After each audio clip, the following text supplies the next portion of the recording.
Good evening, ladies and gentlemen. Welcome to another edition of George Binns' report. And my name is Jim Modugno, and I am the guest host this evening. My guest this evening will be the host himself normally, George Binns. And we're going to really talk about a couple of topics, but we're going to start in with basically talking about what about virtue signaling, George, in relationship to global warming? Well, it's getting to be kind of ridiculous, and it's almost to the point where I don't think people are thinking through what they're doing. And what set me off on this particular round is the state legislature, the House, passed a bill and sent it on to the Senate. That's Bill 9. Yeah, which essentially, among other things, says they're going to give the cities and towns permission to ban having a new natural gas line installed in your house. And it's all on this fictitious game of we got to go to zero carbon dioxide by some year. And where I think that they are really not really paying attention to what they're doing is we had a discussion a couple of weeks ago about another one of the governor's bright ideas to have 1 million houses converted to electricity Correct. by 2025. Correct. And he was going to do 100,000 houses a year. And last year they did all of 461 houses. So this is going over like the proverbial concrete zeppelin. And there's a good and valid reasons for it, because when you get into the arithmetic, which I did, I called up a contractor and said, okay, give me a quote to convert my house. We come through a lot of things, and we got through the show on that. But one of the points he made is instead of getting the $10,000 bonus for making the conversion, because I already had natural gas in the house, I only get $4,000. Well, you have to have natural gas for a backup. Now, here we are talking about converting houses to electricity, and the first thing you have to do is have a natural gas line put in. And then at the same breath, they're saying, we're going to ban all new natural gas lines. What? Inconsistent. Yeah. Inconsistent messaging. So this is where I think this virtual signaling has gotten totally out of hand. That it seems like a good idea to say, okay, we're going to solve the world's problem and we're going to cut out all the carbon dioxide. But when you get into the reality of the situation, their proposed solutions are contradictory. And when you start to do some of these projects, there's a whole bunch of infrastructure that needs to be covered. And we've talked in the past about some of the infrastructure that goes along with the windmills. And what do you have to do to the grid, the electric grid, to make all this happen? And I think where I'd like to get to is be able to say that, look, there's a bunch of phony information or half information or a lot of hyperbole kicked around. And it starts with something very simple that we all went to high school, had algebra, and they always tell you you got y equals x. Y is a dependent variable. It depends upon x. Well, when you start to talk about global warming and the average temperature is a dependent variable because there's no place to stick the thermometer. Correct. It's not like taking your temperature and say, okay, I got a fever. You just put a thermometer in your mouth. But being a dependent variable, it depends on what you measure, where you measure, how many of them you measure, and how do you massage all these numbers. Location and frequency. Yeah, and the net result is it's a soft number. It's not something you can think about in terms of tenths of a degree. That's more intelligence than the number itself basically has.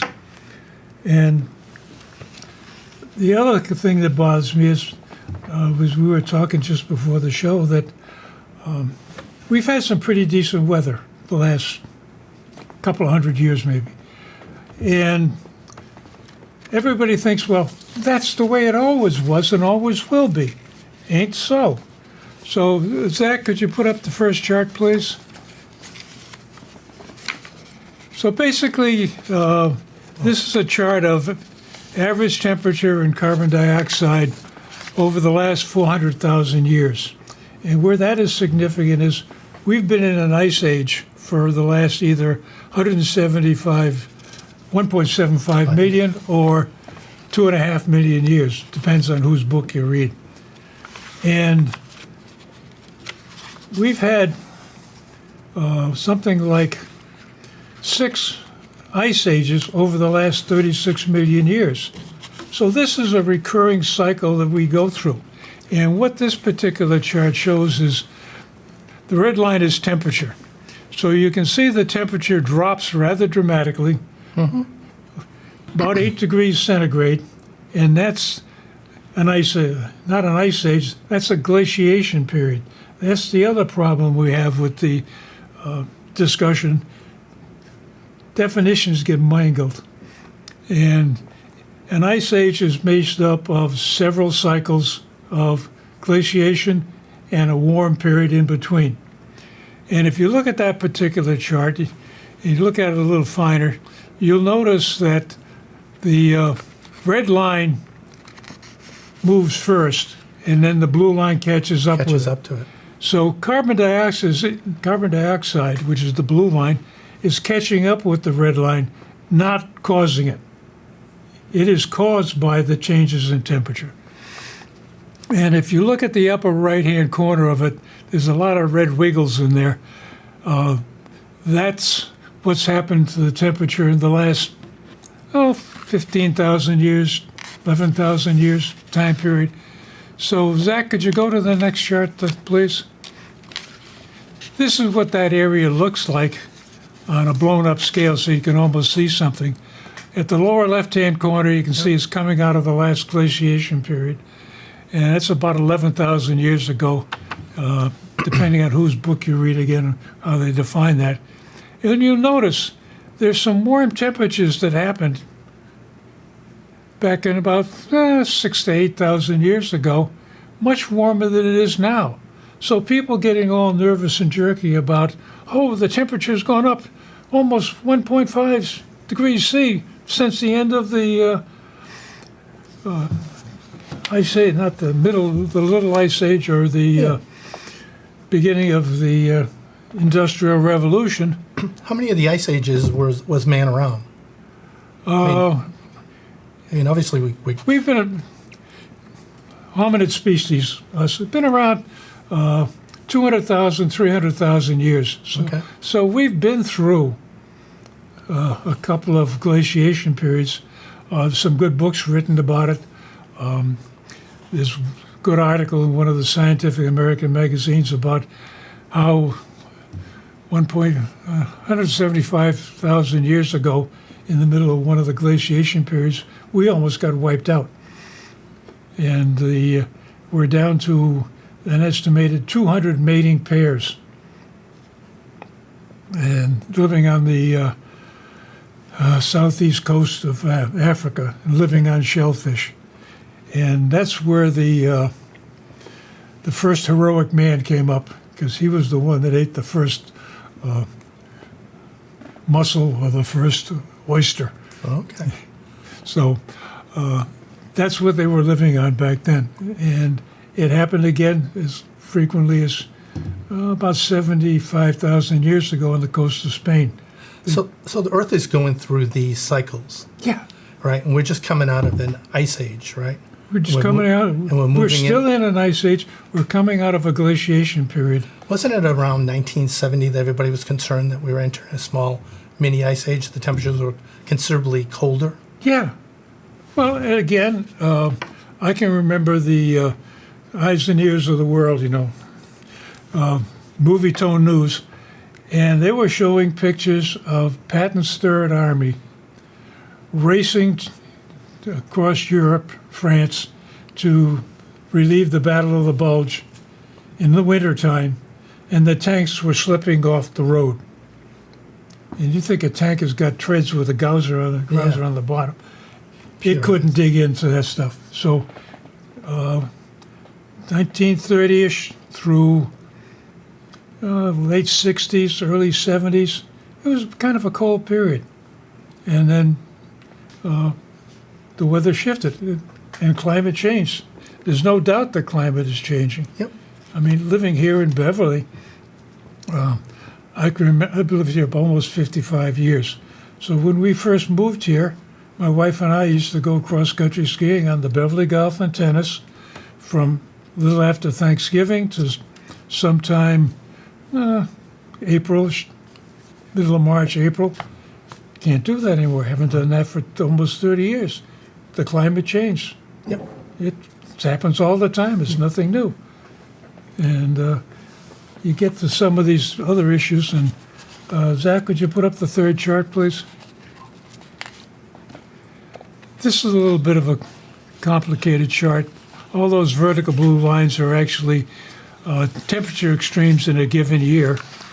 And that red line going across the middle of it is the temperature year, average temperature year after year. This is in the United States. And you see, it isn't moving a heck of a lot when you put it on a scale that people would recognize. Yeah. Because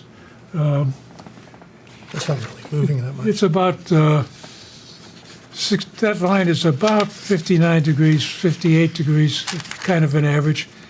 And that blue line that starts at the lower, blue dots actually, starts at the lower left-hand corner and sweeps up, that's the carbon dioxide that everybody is nervous and jerky about. And you notice it doesn't seem to have a heck of a lot of effect on that red line. Well, didn't we learn in school that carbon dioxide is actually required? Yeah, it's plant food. Plant food, right. Yeah, and it also turns out that, yeah, there's a lot of man-made carbon dioxide if you measure it in gigatons. But there's also a lot of natural carbon dioxide when you measure it in gigatons. And when you put it in perspective, something like 3.5 to 5% of the carbon dioxide emitted by man-made uses is 5%. Yeah, Talking 5% out of 100. yeah. So most of the carbon dioxide is emitted by plants and animals and volcanoes and the ocean as it warms up and cools down. And most of it is absorbed back into the ocean and into the plants. So it's an ongoing cycle, and yeah, we have an influence on it, but not dramatic. Is the greenhouse theory just made up? Well, that gets to be another fun thing. A greenhouse actually does two things. Number one, it lets in the sunlight because the plants need sunlight to grow. That's photosynthesis, 7th grade life science. And the second thing it does, it blocks the convection currents that carry away the warmth or the heat. So you think about it like your car. You park it on the street in a warm, sunny day, and with the windows rolled up, it gets hot in there. And if you left the car alone overnight, it's cool again. In the morning.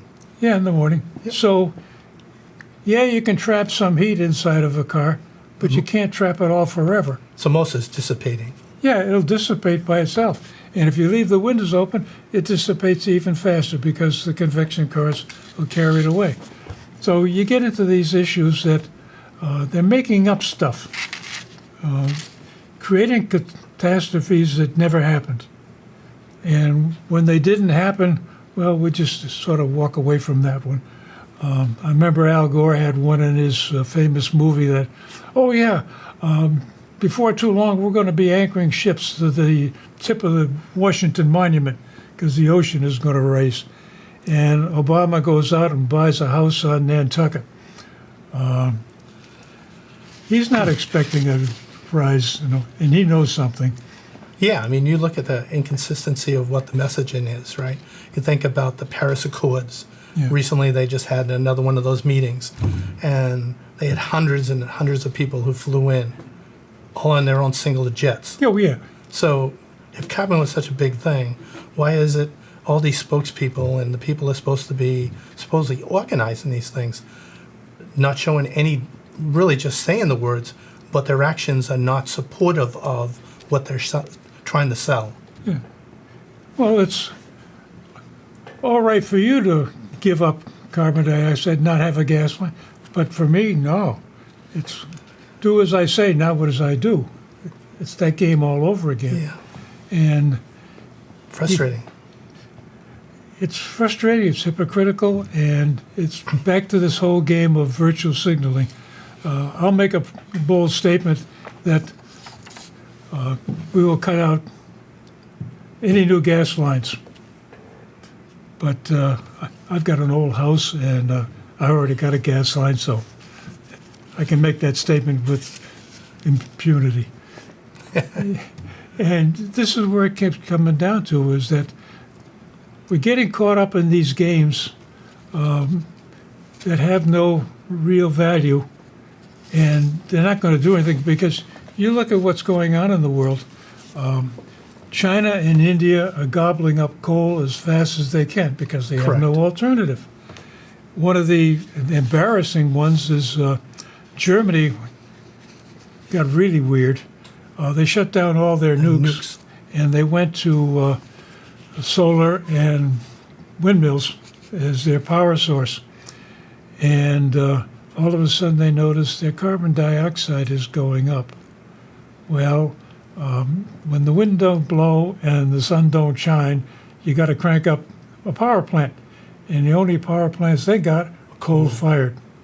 So it gets to people. And the other part of the game is, if you dig in deep enough, Department of Energy has got a plan for a coal gasification plant, which literally means they take the coal, turn it into producer gas, burn the producer gas in a turbine, gas turbine, just like you'd burn natural gas and run a gas turbine. And then they put a compound cycle on top of it. They take the exhaust heat from the gas turbine, boil water, run a steam turbine. And they claim they can get 61% efficiency. That's spectacular. But you don't hear about somebody saying, well, if we're going to burn coal, why don't we do it the right way?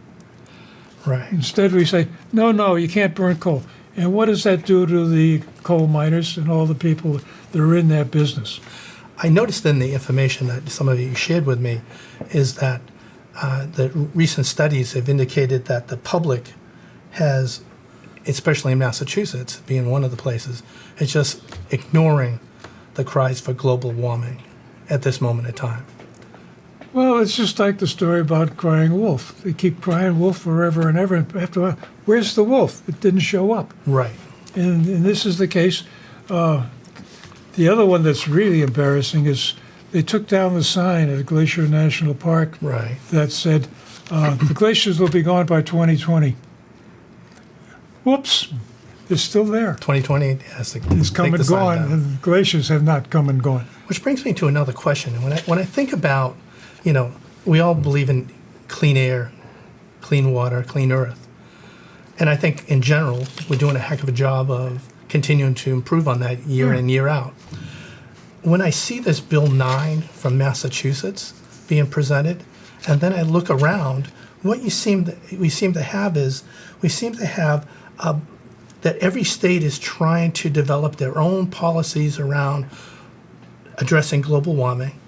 The United Nations and the 157 countries that participate in the Paris Accords and other things like that, they all seem like they have their own vision of what it should be. If it was such a crisis that everything has to be addressed by the year 2050, then why isn't there a concerted effort, coordinated effort, cooperation from everybody to focus in on that?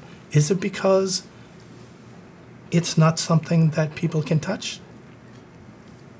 The data? Well, it's something that people keep saying it's going to happen, and it doesn't Doesn't happen. happen. And after a while, people start to look around and said, why are we doing this? This is extremely inconvenient, very expensive. One of the things, I just ran the numbers again, that right now I am buying electricity at my meter for 30 cents a kilowatt hour. I'm buying gas, natural gas, at the meter for $1.90 a therm. Therm is 100,000 BTUs. And it takes 29 kilowatts hours to equal a therm. So the equivalent electricity is something like 4.5 times as much. Wow. So if I'm going to convert my house from gas to electric, I got to somehow or other either bite the bullet and swallow an awful lot of expense, or come up with something that's much better. And that's the exercise we talked about before of going to a heat pump. Right. And the answer comes back that, well, if you have to work with an air-to-air heat pump, it's going to get cold and the thing isn't going to work. It's only got a certain range that it's effective in, so you got to have gas. So we keep going around in this circle that we're trying to get rid of carbon dioxide for no apparent reason, and yet all the mechanisms are either extremely expensive or they just don't work. Yeah, and when you look at Bill 9, I read it. Yeah, cured your insomnia. Well, yeah, 56 pages of it. All right. The things I came out of that was that the state government is basically here in Massachusetts, is doubling down on the green initiatives, right? And they're setting up shop. And what I mean setting up shop, I'm reading it as they're actually going into business on this thing. They're setting up a center for it, and it's going to be run by the Energy Czar and the Secretary of the Energy in the state of Massachusetts. Yeah. And basically they're going to train new workforce for green jobs, meaning we'll take you from another industry and train you for green jobs. We're going to develop some new startup companies, right? We're going to help with job placements, and we're going to focus on working with minority-owned businesses, and then they include, in their own language, not mine, women. And I thought women was a category of minorities, but evidently they must have a special category with the state. The new business center was created, and they're going to have a center just $12 million, and it's a slush fund that will be replenished yearly. Every single year they get an extra $12 million just to fund that. And then the things I saw, and correct me if I'm wrong, they're after everything, right? They're basically going to try to control everything from light bulbs to shower heads to commercial dishwashers, commercial fryers in the restaurants, commercial ovens, steam cookers, and you name it. They're going to try to control it. Well, again, if they buy into this mythology of carbon dioxide causing global warming or climate change or some catastrophe, yeah, it makes sense. But my point is that a lot of this stuff is based on this false premise that carbon dioxide is really the cause. Right. And it's not. And the other half of the game is, as you point out, is they're trying to change everything. And you cannot change a system as complicated and as big as the United States or the world from one way of doing things that we've developed over 150, 250 years since the Industrial Revolution. Yeah. That's essentially when it all started. And there are a lot of countries that haven't even caught up to where we are. So all of a sudden we're telling them that, oh, you think you were going to get the same kind of benefits and standard of living that the Americans have or the Europeans have? No, it's not in the cards for you anymore. Forget about it. They aren't going to buy that. The reason China and India are using coal-fired plants is because they want the same kind of life we have. And they've already seen what it is. They've seen Hollywood. Yeah. When you look at the plans that they're putting together here, right, and just the state of Massachusetts, and then there's 49 other states doing the same thing, or at least attempting to, the fact of the matter is they're putting at risk the economy, which means quality of life for individuals. They're going to be impacting it. Yeah. And on top of that, when I read the articles in here and I took out some sound bites, they want to create electric vehicles that can be leased and rented by people, so you don't want to take a regular taxi that's in a gas car. And what they're trying to do is raise the prices on carbon, fossil fuels, to drive you to electric when the grid isn't ready, right? The grid's not ready. Yeah. But I thought, there was one commentary here that I had for you, George, that I thought was right on it, whereas the state was commending themselves on their legislation of what they put together, that they worked. They called themselves fast and furious on how they put this thing together. And the only thing I could think of that when I think of the state that fast and furious is applicable to is how fast they can spend my money. Yeah. Right? Yeah. And this is not a $12 million sound. bucks a year is a slush fund. This is not a sound business proposition. No. This is going to bankrupt everybody in the state in some fashion. When you and I were both working for a living, you went to your boss and said, I need so much money. Right. First thing is, what are you going to do with it? Yeah, show me the plan. If you can't show me what you're going to do with it, you're not going to get $12 million bucks just to figure out what you're going to do. And the other one that got me is Biden is also getting into this game, that he's going to have everything solved by 2035. So they've decided they're going to have a special committee and set up an operation. It almost sounds like a Manhattan Project. And they're going to build an all-new building just for him. And the new building won't be finished until 2025. And in 10 more years after that, they're going to solve the rest of The rest of the country? Yeah. Does anybody really believe any of this stuff? That's the thing that bothers me. Obviously, you have a lot of legislative people in the State House who have bought into this, right? Yeah. I mean, Charlie Baker's bought into this thing. Yeah. And again, I think it goes back to what we're talking about. It's virtual signaling. It's basically saying that, look at me, I'm a good person. I'm conscientious. I want to be even better. And in other words, if I'm doing all these things, you can't criticize me for anything. Yeah. And that's where we end up with. That's a pretty sad state. There was a couple other points, when the training is almost very similar. We always question to say why and what about this and what about that. And so one of the things I was really curious about is, I went out there and looked and said, all right, I'm going to ask a question, right? So I had a series of questions I want to ask. The first one was, what year will Earth be uninhabitable based on the premise that the globalists have? And the answer came back on 4 or 5 legitimate sites, even their own sites, that approximately 1.5 to 4.5 billion years from now. Yeah. Oh, well, I mean, how can you even think that far out? I mean, and what are we doing wrong if we're going through a ice age? So we got to really I want to wrap this up. You want one last commentary on this? well, the point you're making is that, everybody knows the sun is going to burn out. When it burns out, it goes into a red giant stage, and it's going to expand out to the orbit of Mars. And, that's a guarantee that sometime before that, the Earth will not go. But you think about Homo sapiens. There are Homo sapiens living all over the world in all sorts of climates and all sorts of environments. The thing that has made us function as well as we do is that we're extremely adaptable. Correct. And this is the point I think that people are missing, that there's going to be changes. The climate is changing, no doubt about it. It's changed one way, it's going to change back. We haven't had a hurricane in this area for 30 years. They're going to come back, and we need to be ready for them. Periodically, they come back. So the idea is, those are problems that you have seen before. You can say they're going to be back, we're going to do something. Get ready for them, adapt to them sometime in the future rather than at the last minute. Yep. And that's what we really need to do, is look at the real problems and solve them. Don't make up a problem and try to solve it when it doesn't exist. Solving real problems is what we want to do, right? Yep. That's what we want to do. I want to thank you, George, for your insights tonight. I think it was excellent. I'd like to thank the ladies and gentlemen who are looking in today on this video.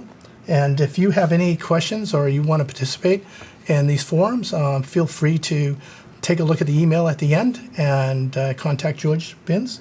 And as George says all the time, you can have a seat at the table as well. Thank you.